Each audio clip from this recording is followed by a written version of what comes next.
Hello and welcome to today's session. My name is Lisa Hogan and I am joined by Dr. Mary Hogan, the Programme Director for the MSc in Management Practice.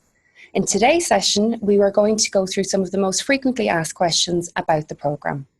If you have any questions that are not covered today, or if you would like to discuss the MSc in Management Practice in further detail, please do not hesitate to contact our Programme Advisors team at programmeadvisors@imi.ie or on 01 207 8400. Now, welcome, Mary. Hi, Lisa. What is the MSc in Management Practice?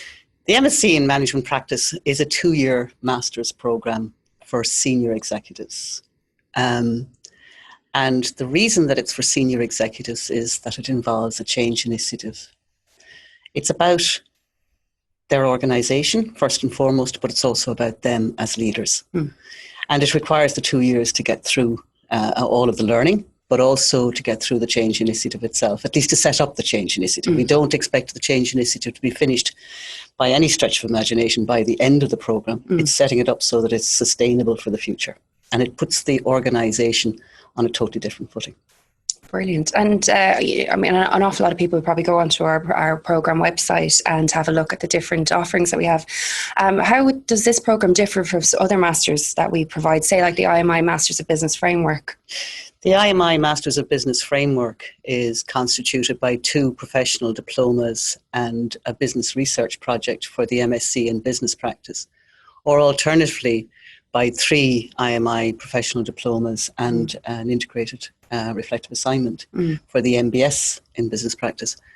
On either of those programs, you can pull out after a professional diploma, or you can make it through all the way to the end for your MSc or your MBS. But in the MSc in Management Practice, it's a complete program. There isn't an exit point necessarily. In fact, there isn't an exit point. You have to start and finish on the program. People do, at certain times in their lives, find it very difficult to do the 2 years consecutively. And they will bring themselves to the end of stage 1 and can come back maybe a year later and complete stage 2. But there is no award at the end of stage 1. They have to complete the full 2 years. But there is that flexibility. There is that flexibility where they can leave if they need to.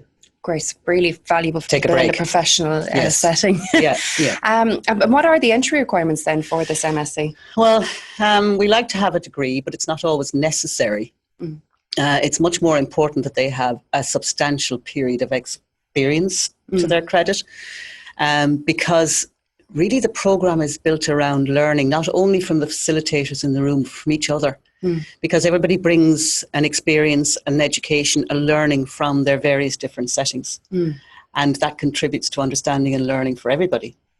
So we do require that they be at least leaders or senior executives in their organisations for at least 5-10 years. Lovely. So they're bringing that learning into the room as well as being able to implement that change initiative that you spoke about. Yeah. And support each other as well. Lovely. Which I can attest does happen in the classroom.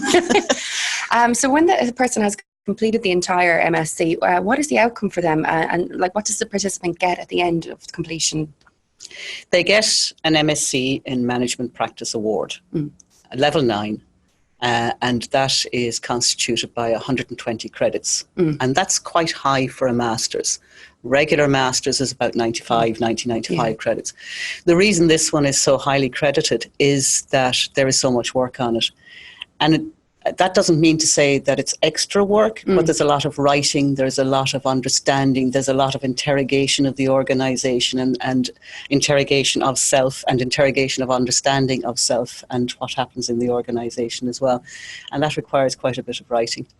The other thing, though, that they get at the end of the programme is much more about their own self-confidence, their sense of achievement, the change that has been made in the organisation and the change in themselves and their understanding of themselves as leaders and how they work with their people.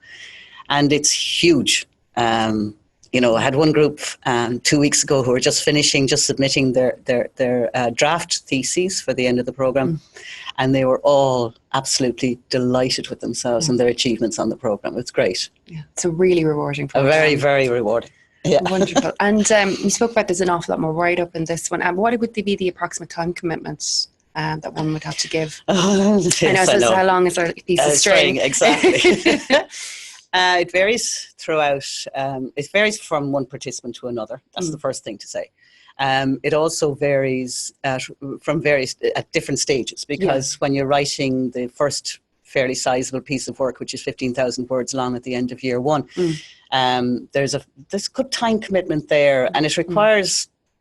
One participant said to me last week that he spent 3 weekends on his orientation paper. Now, in doing that, he was pulling together work that he had done during the year on various different assignments for various different tutors. And he did a very good job. So, you know, if you want to do a really good job, you put in the time. It's like everything in life. It's like everything in life, I'm afraid. You know, we spoke about some of the assignments and the structure, but how is the programme supported internally? Internally, the programme is supported by each participant having an individual tutor. There's also the panel of tutors, and they are available to each participant as and when required. The facilitators in the room are available to participants when required, and they always have access to me as well. So they have a huge range of access. But the most important thing about the support here in this programme is the support found in the room, where participants support each other. When they enter into the phase of developing the change initiative, it can become a lonely place in their work because they become a change agent, they become an organisational researcher, and they need support of each other during that period. And they always set up a WhatsApp. I never see what goes on the WhatsApp, but I know it is very supportive. And they really do help each other and exchange ideas and exchange literature, exchange ideas on reading. It's great. It's a great mechanism for support. So on top of all the IMI support, there's also that natural network and support structure. It's an organic support that's there. Exactly. Wonderful. Yeah. And how is the programme itself structured then throughout the 2 years? Essentially, there's 4 phases. And the first phase, we start in November. And it is a structured learning period for the first 6-7 months, where we cover strategy, we cover finance, all at a strategic level: finance, technology, organizational behavior, design, and there's a good piece around the personal development as well.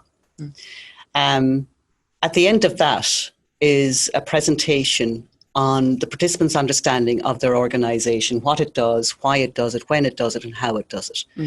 And from that is a 15,000 word orientation paper developed. That is then read by 2 tutors and myself, and there's a sit-down period after that with the participant, and the change initiative is determined. And the next few months over the summer, sorry guys, no holidays, you're reading literature around the change initiative. At the end, when we come back in September again to meet in the room, we have your presentation on what you've done in terms of your reading, and also how that has guided you in the determination of the change initiative and how you're going to proceed. And from then, the change initiative is developed and carried out. And then the final phase is the following June, when you submit the draft thesis, which is all about what you've been doing. Okay, so you mentioned draft thesis. What is a thesis? A thesis is a document of about 40,000 words. Some people stretch it to 50,000. You'd be surprised how easy it is to fill in that word count, believe me, when you get to this stage.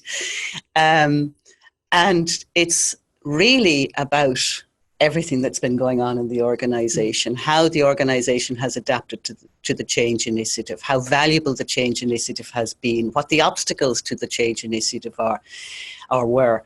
And it's a great story. I remember being brought into this programme by my former programme director, or the former programme director, giving me one of the theses. And it's a great story for the participant. It covers all sorts of issues in an organisation. and all organizations are so different. So, it is a thesis because it's dealing with a completely different new context in each occasion. Yeah, so not only do they get to research and become specialists in the area of the topic, they get to implement it and then watch and research the change and how it is. And constantly reevaluate and constantly change their approach to that change initiative to ensure success. So it sounds like it's very dynamic engagement that they go through over the 2 years. Hugely dynamic, yeah. It is. And just to go back to the sessions that they go to, so would it be safe to say that they get the academic and practical groundings before they go embark on this destination, I suppose? The topic areas that I mentioned earlier, they're the classroom, the basic sort of models, tools and theories that they need to have to equip themselves with the necessary understanding of the theoretical positions to be able to do the analysis on the organisation. They then equip themselves by doing the literature review on the change initiative so that they master the literature around the change initiative. So they delve down into that extra level of this topic that they've chosen specifically. Yes, yeah. Brilliant. Yeah. And you mentioned about how they change, the change initiative that they identify and how you work with them after that first, as year one, was it? Yes. People might ask, and we often get this question, like even before you get to that stage, how do you start the process of choosing your change initiative topic, the thesis topic? Okay, well, as I said, that comes from the understanding that they have from doing the orientation paper in the first instance. Very often when we're working in organisations, we don't see what's happening. We don't see it because we're embedded in the organisation. We're listening to the stories and the various different pieces of good news. We're caught up in all of that, but we don't understand fully what the real dynamics are within an organisation. And one of the reasons that this program is so successful in terms of the change initiative is that we do understand our programs our organizations when we've done the analysis. We find very often when consultants are brought in by an organization, by a company, they're brought in to make a change initiative based on the understanding of the C-suite. Which is a limited, very limited view of what the organisation is about and what's happening with it and within it. Whereas when we have somebody from the organisation really doing a clinical analysis of the organisation, they come out with a much better understanding of what's wrong and what can be fixed and what can be changed.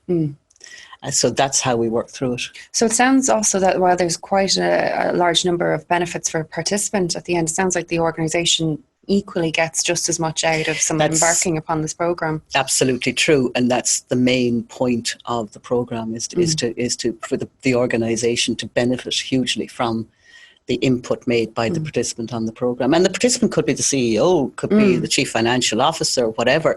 They all make huge contributions to their organisations as a result of the programme. Yeah. So the business case is quite strong for both sides. Yeah.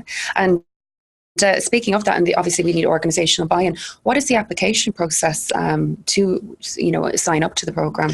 There's an application form which they must fill in, which gives details of what you've been doing for your working career, and also an idea. We ask for an idea of what you would like to get from the program, what you're looking for, and then the participant and I sit down and have a conversation around that application form, and from that we determine whether or not the program is appropriate necessarily for the participant, and then we engage you on the program. Wonderful. And, we were saying that part of the process was speaking about what they would hope to get out from. That's not necessarily the change. It's more general than that. They don't need to decide before. No. In fact, very often what happens, Lisa, is they come on to the program thinking they know exactly what they're going to change. And then that changes. It's completely wrong, because when they do the analysis on the organisation, they suddenly realise it's the wrong approach. It's very definitely the wrong approach, and they've got to go back and. So once they're equipped with the tools, they realise that may not be the right way. Yeah, wonderful. We spoke about how people have to work their way through the program, how they, the different assignments. How is the program assessed throughout? The first major piece of work that is assessed is the orientation paper, and once they pass that, they can proceed then to finish off the program. And the orientation paper, that's the one that's at the end of year one? Yes, exactly. And then the final piece, really the whole program is assessed on the final piece of work, which is a thesis. And that is assessed by 2 tutors and myself. Tutors marking the work are not the individual's tutors themselves. They're part of the cohort of tutors, but they're not the participant's tutor. And the other person that's very important in the assessment process is the external examiner, who reads all of the theses. So they read all of them. So they do. Very much an unbiased approach to this. Very much, because then the participants have to sit through what's called the viva voce. Yeah. And essentially the viva voce is to make sure that the participant wrote the work themselves, and we know that, we can testify to that, but it's much more an engagement by the 2 marking tutors and the external examiner and the participant as to, 1, what they got from the programme, but 2, where they see the future going. Yeah. And when you have an external examiner, and we always have very, very strong, internationally renowned external examiners on the programme, that's very useful for the participant as well, because they make the change initiative sustainable as a result of that conversation. And it sounds like with the Viva, alongside the thesis, it means that people are also equipped with the ability to defend and articulate their changes. Absolutely, yeah. They can defend very well at that point and articulate everything, and the theory as well. Wonderful, which must be very handy then when you go back into the office. Yes, if somebody's prepared to listen to you. And I suppose, like we briefly touched on this earlier with the time commitment. So one of the main questions that people ask before they commit to something as large as this is how much work is involved? Okay, there's 2 things to be said here. One is the engagement in the room for the participants, and there's 2 days every month. And it's the first Thursday and Friday of every month in year 1, and it's the second Thursday and Friday for every month in year 2. And they are critical, because not only are you learning, but you're building up trust in the room with each other. But the other thing is you have a complete disconnect from your organisation. And to a person, participants find that most valuable. When they shut down and cut off from their organisations for just those 2 days, they manage to get outside of the organisation and look in. And an awful lot of this programme is about reflection, and it's looking back into the organisation and being able to see from a critical position outside of the organisation what's going on. So that's a very important piece. The other then, the time commitment, is in the early stages, it's writing assignments of maybe 1,000, 2,000 words long for each of the modules that you're covering that I mentioned earlier. And that's really, it's not an exam or you're not marked on it. It's really to determine whether or not you fully understood the models that you are in the theories that you've been introduced to, so that you can build up to writing your orientation paper. And it's the orientation paper then that takes quite a bit of time at the end of year 1. So that would probably altogether take about a week, so 7 days to get that. It's the level and depth of thinking that takes time. Yeah. It's not just writing an assignment, which you can do in a couple of hours. So the assignments earlier on, you can run those off in 3 hours. But they build towards They build towards the orientation paper. And that 7 days would be spread over the 7 months of writing.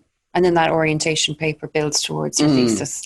But the other thing that participants talk about in terms of the time commitment is that they're constantly thinking within the organisation. They're working through the theories and seeing how they're operating while they're at their desk. So there is that time commitment as well. But that is the practical part. Yes. And that's the application, and that's really relevant to learning and also to understanding what's going on. So the practical applications alongside the academic support. It runs concurrently, Wonderful. So Mary, is there anything else you'd like to add about the programme? Any other extra points or tips that you'd like to communicate? There is one thing, Lisa, because I didn't explain the second part of the programme very well. In fact, I didn't explain it at all. And what I need to say about that is that it's not as structured as year 1. when participants are engaged in their change initiative, they sometimes recognise areas where they are lacking in information, or they would like to have a speaker in on a particular area that they're interested in. So we have a lot of guest speakers during that period who bring in very new, up-to-date knowledge into the group. And it is a real add-on for participants. Sometimes I worry that we're getting somebody in to speak about corporate governance, for example. It's not part of the curriculum, but they love it. And do they have some input in what these speakers talk about? Oh, absolutely. I do ask them what they need to talk about, or what they need people to, if they need people to come in and talk about a particular topic. So that part of the program is quite agile. It's very agile, and they can determine who comes in. Lovely. So we almost tailor the second year for them. Second year is very much tailored for them. If you have any other questions, or if you want to talk about the programme in greater detail, please do contact our programme advisors team. You can contact them on programmeadvisors@imi.ie or 01207 8400, and they can also put you in direct contact with Mary. We wish you the best of luck with all of your endeavours, and we'll see you here again at the IMI. Thanks.